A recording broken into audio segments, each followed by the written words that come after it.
সন্ধ্যা নামলেই নীল সাদা চেন জড়ানো সাজবাতির আলোয় আলোকিত হয়ে ওঠে বেড়াচাপা বাজার চত্বর।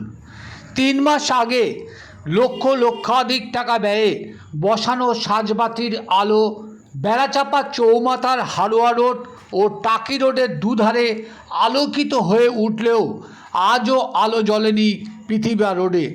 সন্ধ্যা নামলে ঘন অন্ধকারে ডুবে থাকে পৃথিবী রোড। দিন কয়েক পর খুশির ঈদ। ইতিমধ্যে বেড়াচাপা বাজারে ঈদের কেনাকাটার ভিড় পরিলক্ষিত হচ্ছে। তারই মধ্যে দেখা গেল বেশ কয়েকটি সাজবাতির খুঁটিতে নীল সাদা রঙের জড়ানো চেনের আলো উধাও হয়ে গেছে।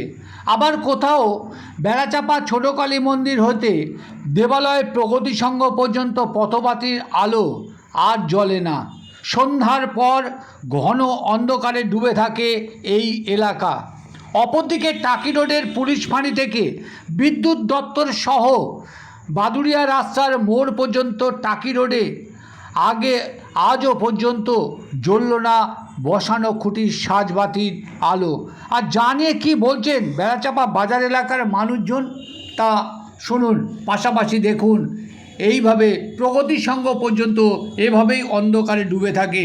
যে বাতি আগে জ্বলতো সে বাতি আলো আর জ্বলে না। নীল সাদা যে জড়ানো বাতি, মানে সে চেন দেখা যাচ্ছে না। হ্যাঁ, ওটা তো ওরাই এসে যেদিনকে লাইটটা ঠিক করলো, প্রবলেম হচ্ছিলো দুটো লাইটে, তারপরে এসেই ওরা আবার লাইটগুলো ঠিক করলো। বিকেলের মুহূর্তে এসে আবার দেখলুম কতটা লাইট খুলে নিয়ে গেল এলইডি। সেটা কী করে বলবো, তো আমার জানা কর্তব্য না।